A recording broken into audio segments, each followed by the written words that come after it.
Antoinette Gentile is an American researcher and a former teacher which has been interested by motor learning study, especially by motor skills classification, developing an original schema of classification which is known as Gentile's taxonomy. She taught for 44 years and retired at Columbia University, United States, in 2008.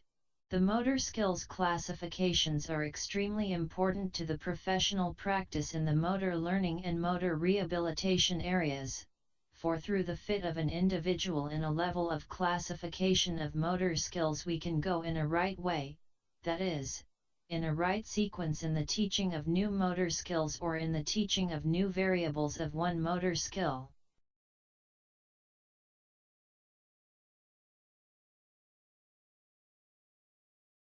The Gentile's classification has a differential.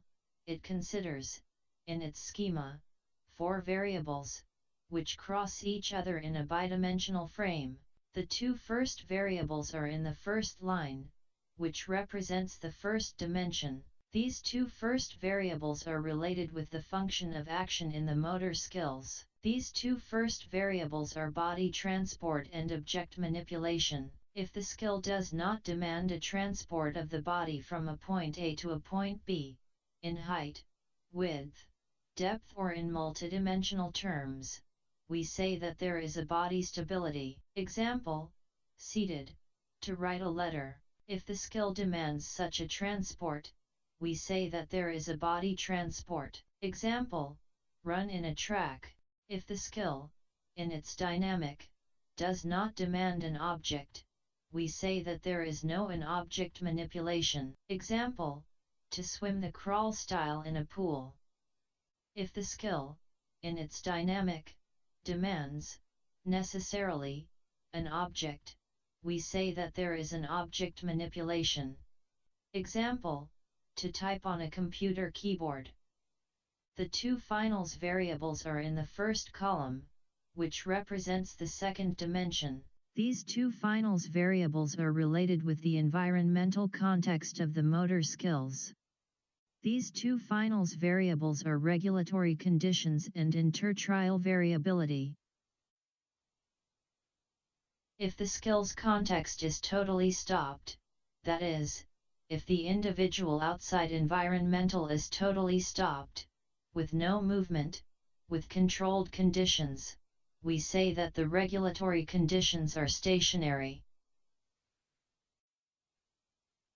Example, to walk alone in a closed room, without interferences.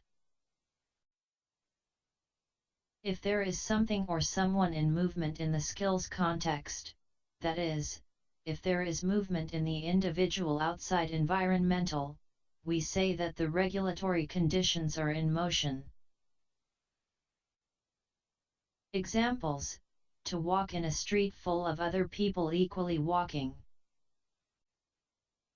To receive a ball in movement that is coming in the individual's direction. If the individual will execute the motor skill more than one time, he can do it exactly of the same way in all tries. When it happens, we say that there is no intertrial variability. Example, to kick a ball 2 times exactly of the same way.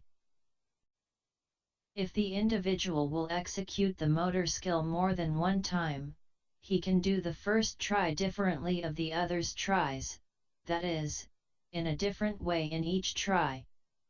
When it happens, we say that there is intertrial variability. Example, to kick a ball many times, each time with a different part of the foot.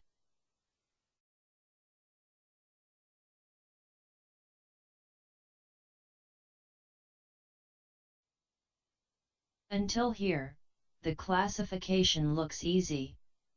It becomes a little more complex, however, when we cross the 2 dimensions.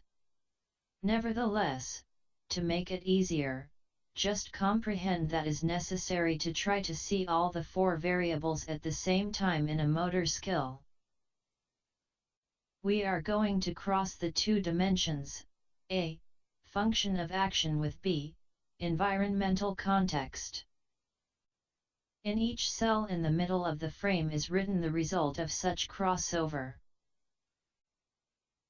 Repair that the results represent, in a increasing numeration, more difficult motor skills, that is, the greater the number of the cell, the more complex the motor skill.